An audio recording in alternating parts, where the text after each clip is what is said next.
राहुल गांधी की भारत जोड़ो यात्रा बागपत पहुंच गई है।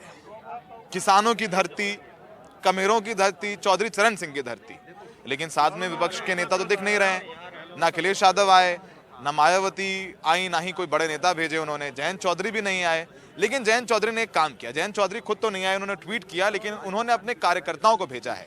तो राहुल गांधी की भारत जोड़ो यात्रा में राष्ट्रीय लोकदल के कार्यकर्ता अपना झंडा लेकर के यहाँ पहुंचे हैं। इसमें कुछ पूर्व विधायक भी हैं, इसमें जिलाध्यक्ष भी हैं। तो एक ये संदेश अच्छा है कि कांग्रेस के पास कम से कम ये कहने के लिए है कि जयंत चौधरी नहीं आए, पर उनके कार्यकर्ता आए, उनके नेता आए और उनको समर्थन जमीन पर दे रहे हैं, ट्वीट के अलावा भी। क्योंकि अखिलेश यादव और मायावती ने तो सिर्फ ट्वीट ही दिया है राहुल गांधी को। बात करते हैं, आपका नाम बताइए। मेरा नाम रामपाल धामा गुजर। रामपाल धामा जी, आप यहाँ बागपत के राष्ट्रीय लोकदल के जिलाध्यक्ष हैं। जी हाँ। तो यहाँ पर कितने कार्यकर्ता आए हैं आप लोग? क्या अपने आप आए हैं या जयंत चौधरी जी ने आदेश दिया तब? जयंत चौधरी जी के आदेश अनुसार ही हम लोग यहाँ आए और यहाँ बागपत की जनपद पर इस भारत जोड़ो यात्रा का हम तहे दिल से स्वागत करते हैं, अभिनंदन करते हैं, वंदन करते हैं। अच्छा, स्वागत करते हैं, अभिनंदन करते हैं। सर आपका नाम बताइए। मैं डॉक्टर कुलदीप उज्ज्वल हूँ। उत्तर प्रदेश सरकार में राज्य मंत्री रहा हूँ और फिलहाल राष्ट्रीय लोकदल में राष्ट्रीय सचिव हूँ। राष्ट्रीय लोकदल में जयंत जी नहीं आए सर, क्या बोला उन्होंने? आपने बोला नहीं कि आप भी आएंगे? आप भी आते तो बेहतर होता, साथ चलते एक संदेश जाता। आप लोगों को भेजा तो उन्होंने अच्छा किया है। वो हमारे राष्ट्रीय अध्यक्ष हैं और राष्ट्रीय अध्यक्ष का निर्देश है। राष्ट्रीय अध्यक्ष के निर्देश पे ही पार्टी आज स्वागत के लिए निकली है और जरूरी नहीं है उनका आना, लेकिन उनकी आवाज़ आई है, उनका संदेश आया है। उन्होंने ये भारत जोड़ो यात्रा के जो यात्री हैं उनको तपस्वी की संज्ञा देने का काम किया है। ये अपने आप में बड़ी बात है। कभी आज़ादी से पहले जो यात्राएं हुई होंगी उनको ऐसे शब्दों से संबोधित किया गया होगा।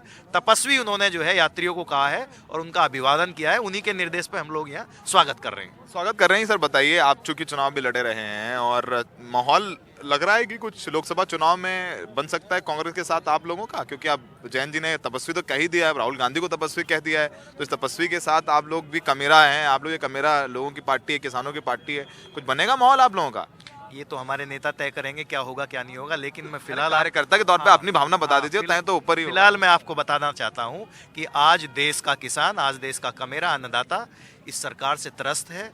पहली ऐसी सरकार है, आज़ादी के बाद से पहली ऐसी सरकार है जो किसानों और कमेरों के खिलाफ नीति बनाने का काम करती है, उनके खिलाफ कानून बनाने का काम करती है। आप लोग गवाह, इस देश की मीडिया गवाह है। 13 महीना तक किसान दिल्ली में पड़ा रहा, 700 से ज़्यादा लोग शहीद हुए, लेकिन इस देश के प्रधानमंत्री को जरा सी नहीं हुई। इस देश के प्रधानमंत्री के दिल में जरा वादे वापस पूरे नहीं किए उन्होंने, जो वादे किए थे। वादे पूरे किए और जो कानून इन्होंने जो है बनाए थे उनको ओरली वापस ले लिया था। आज भी जू के तू वो जो है स्टैंड कर रहे हैं। हम लोग उनकी लड़ाई लड़ रहे हैं। जयंत चौधरी अकेले देश के ऐसे नेता है तो लड़ ही रहे हैं। अब नहीं, वो लड़ रहे हैं, तो अगर वो लड़ रहे हैं, वो किसानों की बात कर रहे हैं, इसलिए हमने उनका स्वागत किया है। तो सड़कों पर आपको राष्ट्रीय लोकदल के झंडे नजर आ रहे हैं। ये तस्वीर है लोकसभा चुनाव में, जब पिछली बार 2019 में हुआ था तो कांग्रेस ने बागपत, मुजफ्फरनगर, जहां से चौधरी अजीत सिंह और जयंत चौधरी लड़ रहे थे, वहां से कैंडिडेट नहीं दिया था, समर्थन किया था। तो जयंत चौधरी के संबंध अच्छे हैं, लेकिन खुद आते तो बेहतर होता। लेकिन आपका नाम क्या है? मेरा नाम एडवोकेट श्रीकांत धामा, जिला अध्यक्ष युवा राष्ट्रीय लोकदल। आप युवा नेता हैं, युवा किसान नेता भी हैं और लोकदल के नेता हैं। कांग्रेस के साथ चल रहे हैं, कार्यकर्ताओं के साथ। अब लोग पूछेंगे आपसे जाकर के कि क्या भैया कांग्रेस से कुछ 2024 में कुछ माहौल बन रहा है, तो क्या अलायंस है, कुछ क्या सीन बताओगे, अपने लोगों को क्या बताओगे? राष्ट्रीय लोकदल के जो राष्ट्रीय अध्यक्ष हैं माननीय जयंत चौधरी, उन्हीं के निर्देशानुसार हम लोग यहाँ सड़कों पे पदयात्रा का स्वागत कर रहे हैं और पूरे जनपद में जहाँ तक यात्रा जाएगी इसका समर्थन करेंगे यात्रा का। और जो रही बात गठबंधन की या आगे जाके चुनाव में समर्थन की, तो वो जो शीर्ष नेतृत्व तय करेगा, हम उसके साथ रहेंगे। वो तय करेंगे। जी जी। तो आप लोग कहाँ तक जाएंगे? पूरा शामली तक आपके राष्ट्रीय लोकदल के कार्यकर्ता वगैरह रहेंगे?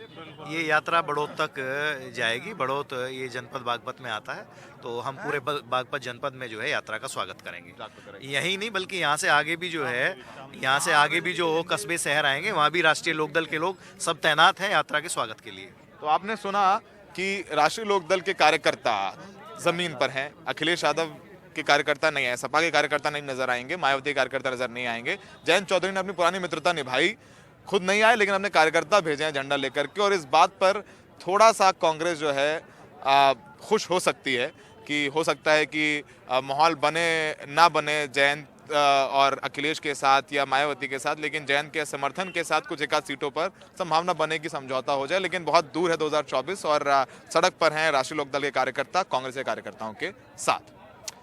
बागपत में सहयोगी संजय कौशिक के साथ सौरभ शुक्ला, एनडीटीवी इंडिया।